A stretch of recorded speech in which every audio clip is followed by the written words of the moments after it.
So as folks are arriving, we've got a poll on the go, and I'm also inviting folks to share in the chat one or two climate emotions that are feeling present with you as you are just taking a moment to arrive and check in with yourself right now.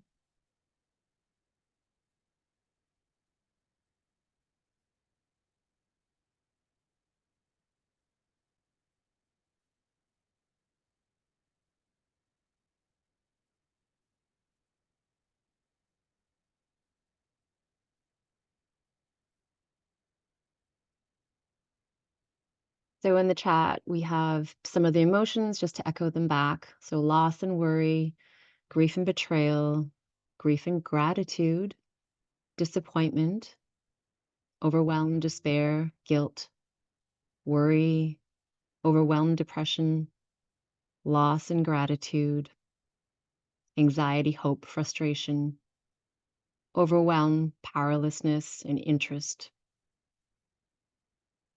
So, thank you to everyone for sharing. As we are all arriving, I want to just start us with some safe space guidelines for this evening. So, I I just want to welcome everyone here this evening. My name is Bonita Ford. I am the Gen Z advisors lead, program lead for Climate Mental Health Network. And I just want to welcome you to our burnout prevention and self-care online workshop. We're really, really excited to be here this evening. So just some safe space agreements for everyone that's here with us. So this evening is meant to be a safe and supportive space. And this is also not a therapy group. So please just be mindful of taking care of yourself. Everything that is shared by another person in the group is confidential, and please try to share authentically from just for what's real and present for you, as well as make space for others. And in this group, in this space, it's important for us to let go of trying to convince people of anything or fix anyone else. So we're putting that down and leaving that at the door. We practice active and compassionate listening. We try and use I statements like I think or I believe. And again, in this space tonight, because this is not a therapy group and we're going to be a fairly big group, we just really want to encourage you to take care of yourself. So if if after our session this evening, if tomorrow or in the days ahead, if you are just feeling, if you're struggling emotionally, please reach out to someone. I've included some crisis hotline numbers here, some links as well, and I'll include that at the end of our session. And so I just really, really want to encourage people to do what you need to do to take care of yourself. And also request that if you have to leave early this evening, please message me in the chat before you leave, just so that we know that you're okay when you're leaving and you're not leaving in a moment where you're feeling really triggered. And if you're just feeling, so if you're needing a little bit of extra support, I might ask one of the co-hosts just to have a one-on-one check-in with you before you go. And then finally, just to remember that there are different perspectives in the room, people with different experiences and people with different ages. And so just please to be mindful of topics that you're sharing about this evening in our discussion group. So I want to welcome you all again on behalf of Climate Mental Health Network. And again, my name is Bonita. I am coming to you from what we call Perth, Ontario. This is unceded Anishinaabe Algonquin territory.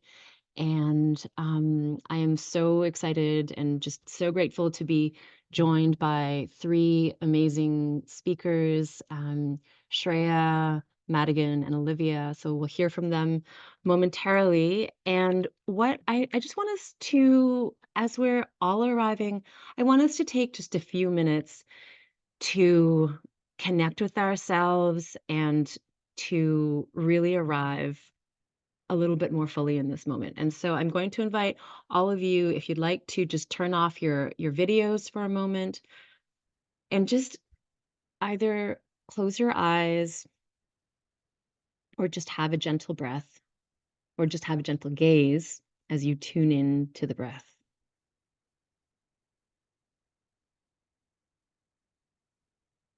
And so just noticing the sensation of breathing in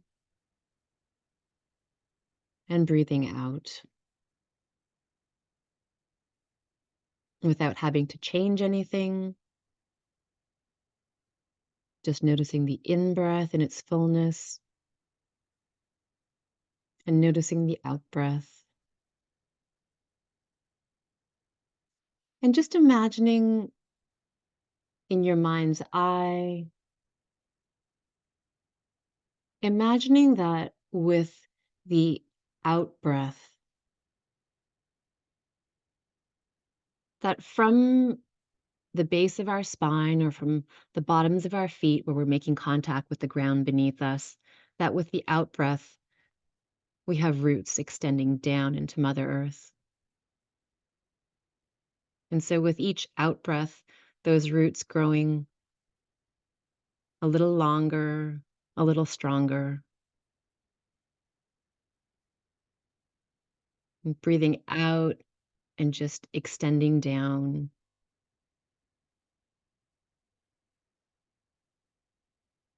connecting solidly and firmly with Mother Earth below us. And then with the in breath, breathing in a sense of vitality, breathing in life energy, breathing in a sense of possibility, joy, creativity.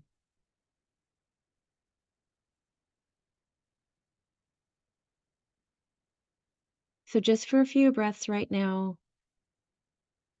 in your own way, at your own pace, just with that exhale, extending down, reaching down through those roots, feeling this, that solid contact with Mother Earth.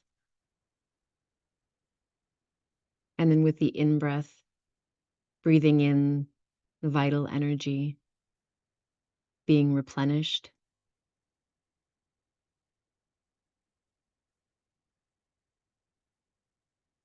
So breathing out and grounding, and breathing in vitality, hopefulness, possibility, and joy.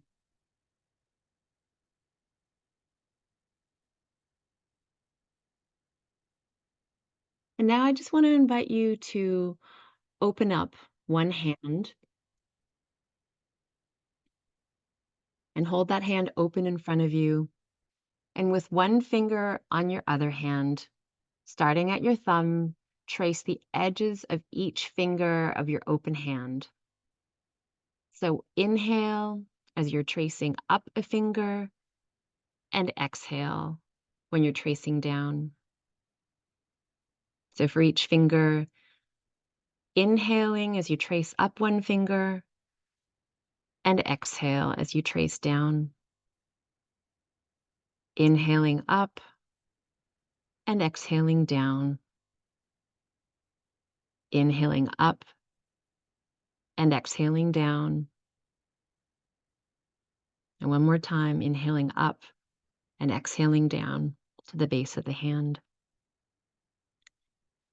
And so just taking a moment to just give your body permission to move in the privacy of your own space, to wiggle, to shake, to stretch a bit, and just to let go a little more of any tension we may be carrying from the day.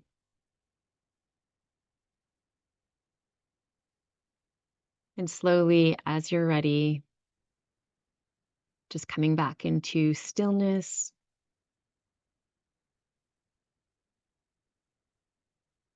and opening your eyes and bringing your attention back to the room and back to the group.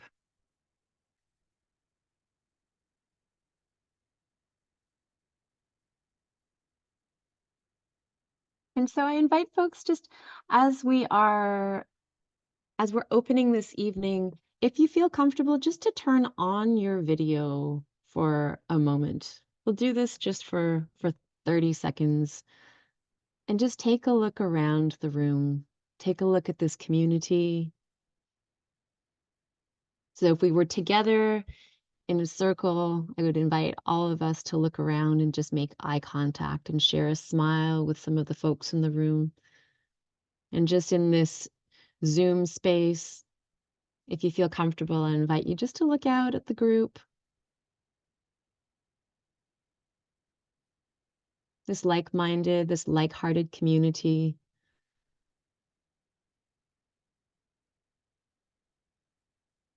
Some familiar faces and perhaps some faces that you don't know, and just having a moment of appreciation for all of the friends, community members that are here for for similar reasons. We're here together because we care. We're here together because of our work in the world, and so just being grateful for ourselves, for showing up, and for one another for being in this virtual circle. So thank you to everyone for being here. And if you'd like, I you can feel free to turn off your video, and we're going to transition into hearing from some of our panel speakers. So tonight we're going to be exploring burnout and emotional exhaustion. And so I'd love to hear first from Shreya, just on this topic of burnout and emotional exhaustion. What does that look like for you? And so, in your experience, what does burnout and emotional exhaustion look like? And what are some of the signs that you've experienced? So, I guess for context, I go to the University of Waterloo and I'm studying a bachelor's in environment, specifically in environment business. And if you know the nature of this school, it's often very cutthroat in terms of like students having extracurriculars and like amazing grades and getting fantastic like internship placements and things like that. And I find myself struggling to keep up sometimes. And that's just because I have so many other things going on in my personal life with my health, like physically, mentally. And I find that I try to keep up with everyone, but I like fail to recognize that I am a person like struggling with more than just school or just work, and it's so much more than that. And I often hear people say that your body is going to take a break when it needs a break, and it does it at a very inconvenient time if you don't give yourself the time to rest. And I'm a victim of that because I tend to push my body to test its limits. And I notice that when I start to have some sort of emotional exhaustion or have burnout, I find that when I'm having a conversation with someone, I'm not able to be present anymore. Um, I'm not mindful of my surroundings. I feel really lethargic when I wake up. I'm not excited for the day. I'm more stressed. I'm always thinking about what things I should do, um, what tasks I have, who I need to email back. And I feel really disoriented and I get frustrated with myself and I feel guilty for not being able to keep up with everyone else around me. But that's an illusion in my head because all of us are dealing with completely different things and have different capacities. And I find myself wishing I had the same capacity as like the like top performers at my school, which is unfortunate because I want them to inspire me, not to scare me. And sometimes I run away from my commitments, and I'm often joking about how if I find a cheap plane ticket, I will get on that flight the second that I have an opportunity to do so. But that need to run away from my life comes from overcommitment and a lack of control. And I think it's hard to recognize that and admit that to myself. And I really been practicing being honest with myself when I experience that. Um, so those are some symptoms of what that looks like for me. Thank you, Shreya. And thank you for introducing yourself. I forgot to ask. Excuse me. Madigan, so would you introduce yourself? And the same question to you. So in your experience, what does burnout and emotional exhaustion look like, and what are some of the signs? Yes. So my name is Madigan. My pronouns are she, her.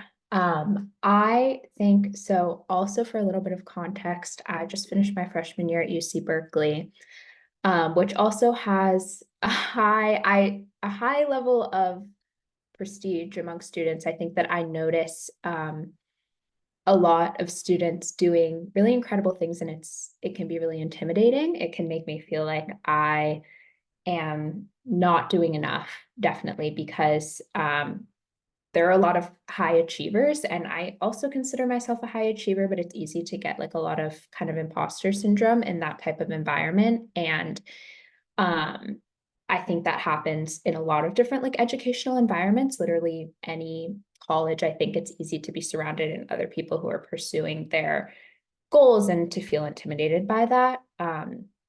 Which I mean, I experienced that, but I know that that doesn't have to be the case. But for me personally, I'm studying rhetoric, which has a lot of roots in philosophy. And so I think that I have a lot of tendencies to kind of get very existential with my thought processes and get kind of like, oh, like nothing matters.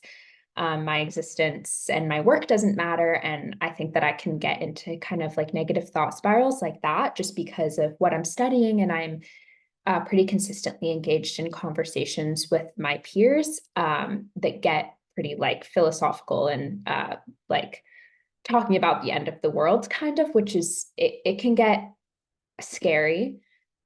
And once I get to a point where I start feeling like, oh, none of the work I'm doing matters, like everything's just going to end, like, and really starting to see like all of the negative impacts of climate change specifically, I think that's when I start to remember, like, oh, wait, like you have to stop yourself now, like go outside, take some breaths, like really get present with nature and with your surroundings because this is not real. I think it's really easy to like get into conversations that can kind of like spin out of control. And I find myself in those situations a lot. But it's just, I think that's always when it's my reminder to go back and connect with things that I find really joyful and connect with my environment. And I think as soon as I do, I kind of remember like, oh, yes, like there are so many beautiful things like right at my fingertips and at all of our fingertips. And it's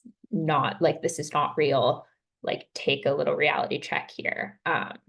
So I think that's how it shows up most often for me. And I think that's really common. I hear a lot of youth activists, especially when experiencing burnout, having that same kind of thought process of like, what I'm doing is not enough. And I think that's just a really easy way to feel really um, down. I think it's hard to feel like you're doing work that's not making an impact.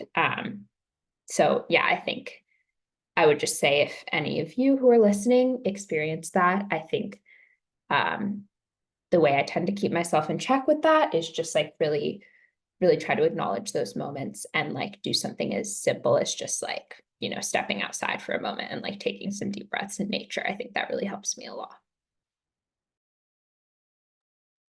Thanks, Madigan. And I think what you're pointing to, and this dovetails into the second question. And so it's the immensity of this crisis. It's so much bigger than any of us as individuals. And I think it can be so easy to slip into a sense of like futility that, my small contribution isn't going to make a difference, or I can never do enough. And that can really fuel that cycle of burnout, like that it's yes, we are small. Yes, the system is big. And at the same time, kind of um, looking for the places where we can be impactful, looking for the places where we can be powerful. And so I want to turn the question over to pass this to Via and ask you to introduce yourself. And so the second question that I have is about, especially Via, when you think about the enormity of our collective challenges, what can overcommitting look like to you? And how do you try and balance activism, studies, and your relationships with family and friends?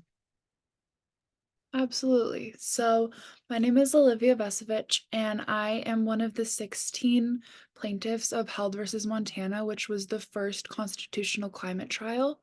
And we won our case in August. And now in the state of Montana, we have a fundamental right to our clean and healthful environment, which is so amazing. And so I'm one of the few youth that have gotten to be genuinely heard by our government and by the people in power.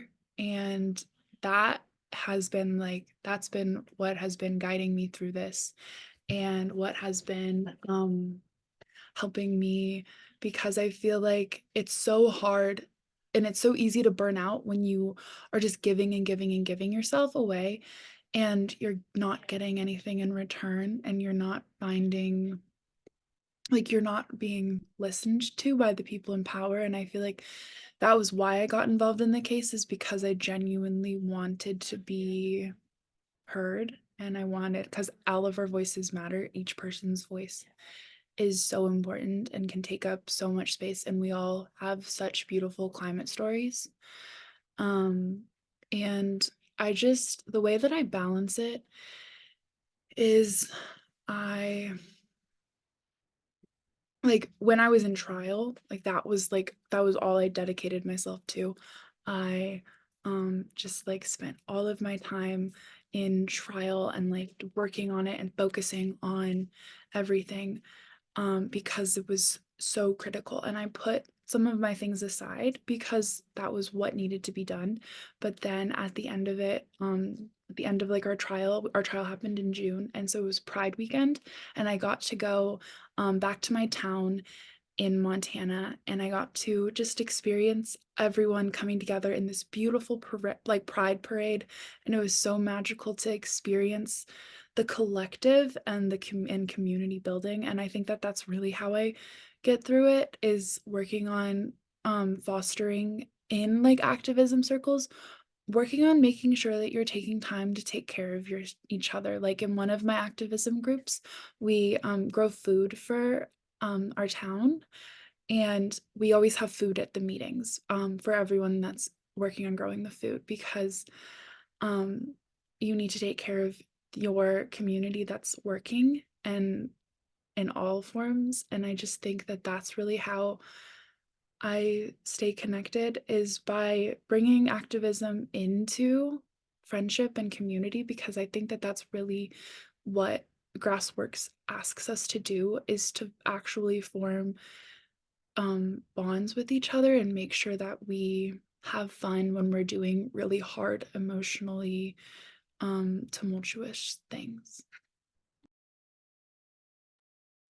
I love that so much, Via. Just the reminder to bring our activism into friendship and community. Yeah, that really resonates for me. How about you, Shreya? So when you think of overcommitting in your activism, and I don't know if you also want to say a word about your, so I forgot to mention before, so this evening is also, we're we're hosting this evening in partnership with Climate Cardinals. And so I don't know for sure if you want to just mention a little bit about your role at Climate Cardinals and what Climate Cardinals does, and also your work with Planted, so the youth platform that helps other folks channel their passions into their careers. So when you think of like all of the important things that you have going on in your life, in your work, in your studies, wow, like I'm sure overcommitting is very easy. So how do you find balance when you are naturally drawn to so many things that are meaningful and worthwhile in the world? That's a good question. Well, so I'm no stranger to overcommitting, as we've established. Last term, when I was in school, I worked 4 part-time jobs to put myself through school. I did a full course load, and I volunteered for 4 different organizations. Um, so one of them was Climate Cardinals, and I think the story of how I joined is really interesting, and it always gets a laugh, but I love LinkedIn so much. I feel like as a Desi girl, it's really hard to prove myself in the workplace, especially being in a program that is so niche and something that we're just not known to do. Like, I don't know if you know anything about Indian culture and like the grind that we're all on, but everyone expects you to be a doctor or an engineer or something of that nature. And I did something unorthodox, and I often get questions as to why I did that or if I'm going to be employed. And I find myself working 10 times harder to prove to myself that I can actually achieve the things I want to achieve. And so, working with Climate Cardinals was a result of me finding our founder, Sophia Kiani, on LinkedIn. And if you don't know who Sophia Kiani is, she is the youngest UN youth advisor. Um, she has been on Forbes 30 Under 30. She was featured as Vice's Human of the Year. She is such an impressive and inspiring person. And Climate Cardinals is an organization that translates climate information into the languages of the people who are actually being affected by those climate events. So, if you have flooding in India, which is a very prevalent issue in my community right now, you're hearing your news reports in English, even though the people who are actually being affected by it speak Hindi or Marathi or some other language that they're not even understanding what's happening around them because they're not getting information in a language that they're even able to understand. So Sophia did a TED Talk presenting this idea, and now we are a Google funded nonprofit and have been able to hire full-time employees, and we have over 14,000 youth all over the world volunteering and helping to further this mission that she's had. I work as the executive secretary and also a deputy director of people operations.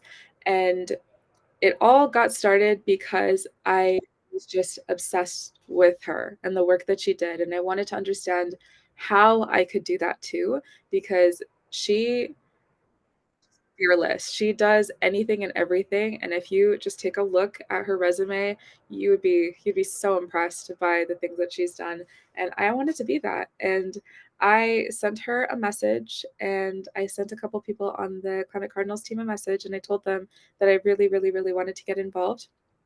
And they got me on the team. And now I've spoken to Sophia and she knows me personally, and it's one of those cases of meeting your hero and like having it go beautifully, and she supports me so much, and I still like shake every time she, comments on like an Instagram post of mine or something like that. I'm like, wow, she knows who I am. She's genuinely such an inspiration to me. So I really pushed myself to do as much as possible to get onto the team and show her how hard I was working just so I could be recognized by her. So that's context on how I got involved. Um, but back to the question.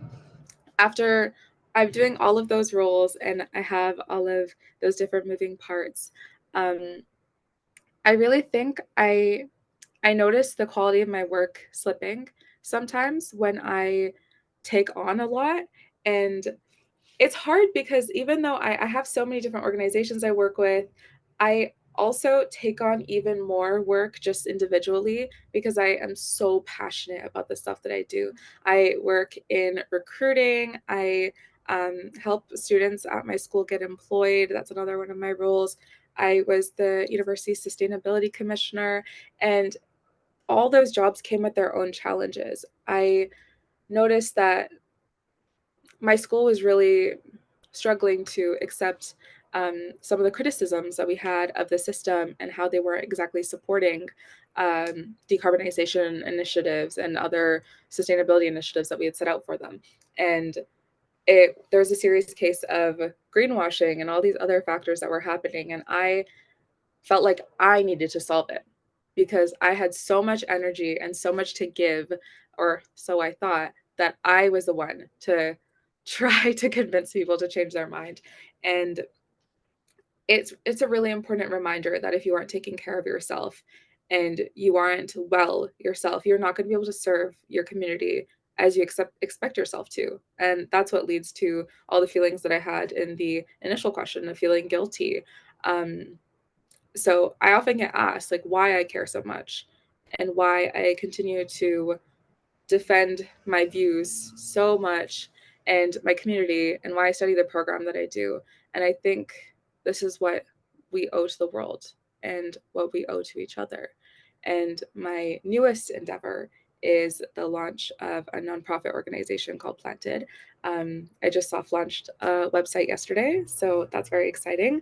But essentially, I realized that I don't have the privilege of time, and no one else does either. And I used to spend hours finding these opportunities. I literally used to scroll on LinkedIn all night trying to find things that I could apply to and I could engage with in order to advance my career, but simultaneously be able to like live as an activist. It's a full-time job and I still have bills to pay, unfortunately, and I still have to function under this capitalistic society.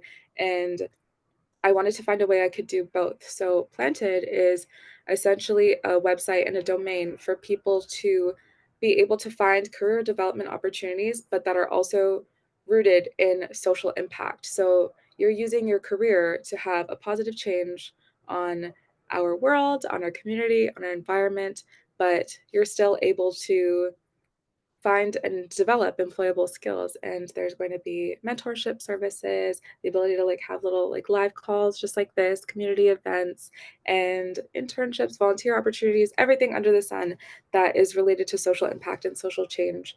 And I'm very excited for that because I realize that I want to do so much, but I think I need to lean on my community a little bit more and help people find this passion within themselves to help the environment and help one another because we owe that to each other. So I think this was my way of doing that and helping people be their best versions of themselves is being able to engage in these sorts of things that I enjoy and see how much fun they are and see how beneficial that they are.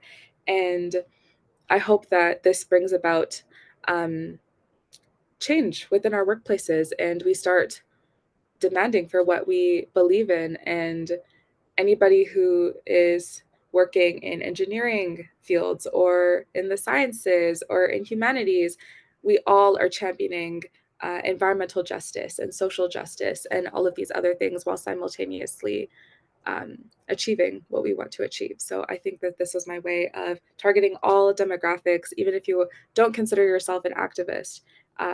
You can champion what you believe in your workplace and learn how to do that in a way that's effective, but while you're also supporting yourself. And that is my piece. But I think we all owe each other to just take care of one another and lean on one another for support. So Mm. Sure, I really appreciate that. Thank you. Would you also put in the chat the link to Planted?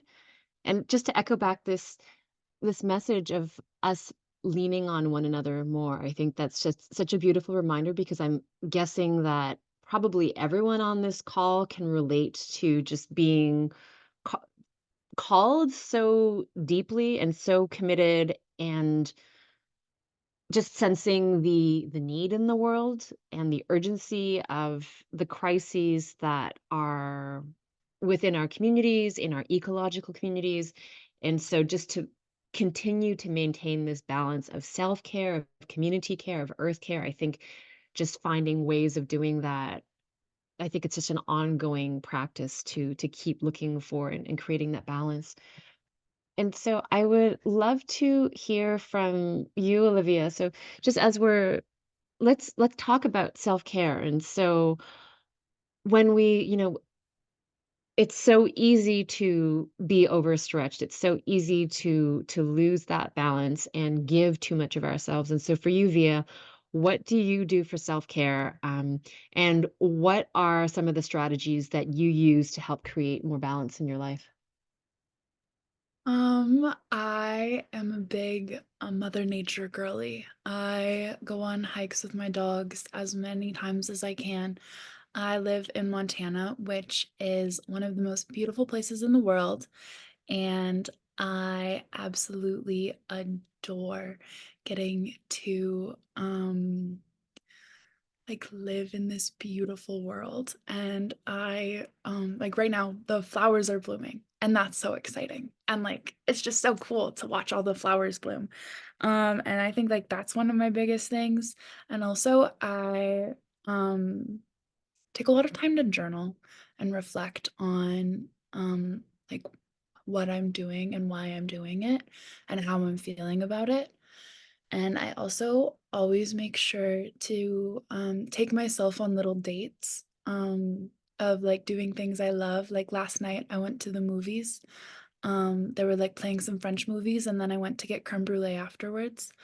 And it's just so sweet to do like little things for yourself to care about yourself. Like, I think that you should be your own best friend, and I think that you should also be like you should fall in like try to fall in love with yourself is like my thing. And that's I love to take little dates. And also just another part is like I feel like working in climate change, it always feels so isolating. Like you always like feel like you're taking this fight on all by yourself, and like it just feels so daunting. And like if I don't do this right now, like the whole world's gonna end.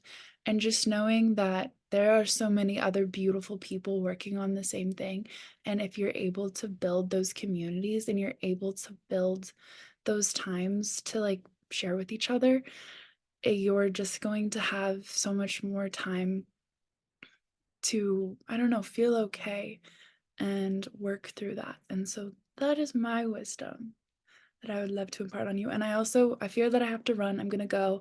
Thank you all so much for coming. And I'm really excited for your guys' little breakout rooms. I'm so sorry to miss them, but I hope you guys have a lovely rest of your evening and take some time to be outside and just like be with Mother Nature. And I wish you all of the best. Thank you, Via. So, Madigan, I would love to hear from you. So, when you think of just how easy it is to just be overcommitted in your life and to lose that balance, what do you do to take care of yourself and bring that balance back into your life? Yeah, so something that well, actually, first kind of point just to echo back what I think a lot of people have been saying, it's been really, really meaningful for me to like foster relationships with people who have the same love and care for the environment. I think that's been a really wonderful way to really fall back in love with this work, because I think that I was so involved in climate activism in high school, and I think I went through a little period of time where I was feeling like it was difficult to get inspired, because it felt daunting and I was entering a new school, and I don't know, I felt intimidated. And so one of the most inspiring things for me has been to really just like communicate with the people around me and see um, what they're passionate about. And like, I always feel inspired by just hearing about other people's passions and what they want to pursue. I think that's really meaningful. So that's one piece. The other piece, slightly unrelated, is that I am an artist at heart.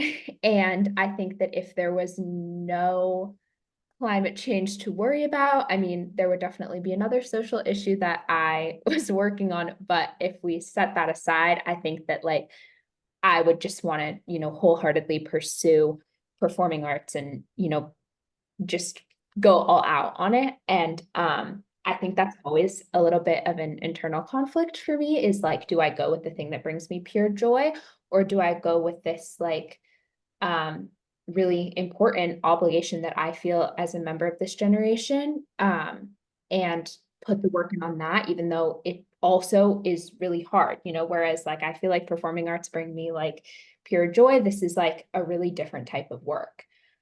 But there's no, at least for me personally, and I know for a lot of people I've connected with in this field, there's no way for me to be like, I'm gonna, not work on this because it's hard. Like, that is the reason why I want to work on it, because it's so important and it's difficult and I want it to be less of an issue. So I think one of the biggest lessons that I've learned is that um, it's really important to find like your place in the world of advocacy. And it doesn't just have like this one form of, I'm gonna write policy and I'm gonna speak at this webinar. And like, I think there's like this image that we have of what activism looks like, especially for youth. But I feel like my time in the activism world has really, really shown me that there are so many places for everyone. And like you really can combine your other passions with this work. And it's not only like that you can, but it's really, really important for this field that we have people who can bring insight and background from, all different parts of the world and all different passions and art forms and interests and educations. So I don't know exactly what I plan to do with my career, but I did choose to double major in theater, and find some way to combine it with policymaking and like sort of form a new path with those two passions, because I think it's unfair that anyone should have to set aside what they love, um, to continue on with this work. But I think that's my form of self-care, is just finding a way to combine it, because I don't think that it should ever be that we have to set aside, um, caring for ourselves and doing what's really important for our mental health in order to keep fighting for this cause. So I think there is a place in the activism world for everyone, and I think that it's something that we have to do as activists. I mean, I definitely take on that responsibility, um, and accountability, that like it can feel like, oh, if I don't have the right skill set, I can't make a change. And I think that like Mm, that's our responsibility as activists, to really like get rid of that stigma and mm. show people that like literally no matter what their interest is, they can still be doing something meaningful for the environment or for any social civic cause that they care about. I love that. Thank you so much, Madigan. So I'd like to just transition us into breakout rooms just so you all can connect a little bit with one another. And we'll take just under 10 minutes in the breakout rooms. And so the three questions I'm going to invite you to share with your small group and just explore together is, so maybe choose one question that you want to speak to yourself. So what self-care practice is meaningful to you? What other self-care could you be doing? What more could you be doing for self-care? And how is your self-care strengthened by community? So, just as we're coming into wrapping up, I wanted to share some resources with folks, and I will email these resources out to everyone that registered. So, I really, really encourage you to check out the resources page on the Climate Mental Health Network website. There are some amazing, amazing self care worksheets, tips on taking action, guidelines for suggestions for parents and teachers on how to have conversations with young people. And so there's lots on the website. I've also again put links and phone numbers for crisis helplines. So if anyone is just having a hard time after this call in the days ahead, please do reach out to someone in your community, reach out to someone on one of these helplines. We want everyone to be safe. We know that this work is really, really can be really heavy on the heart, can be really hard on our just on our bodies and really intense mentally. And so please just take care of yourselves. Really want to encourage everyone again to continue to focus on taking care of yourself and to really do that in a space of strengthening your community. And I think, just in the conversation that we've had this evening and in the conversations that I've had with colleagues in recent days, I'm just reminded so much of how important and how central community is in this struggle, and how easy it is and how natural it is for us to feel exhausted, to have a sense of to have a sense of isolation, and to just like to see how big the crisis is, and to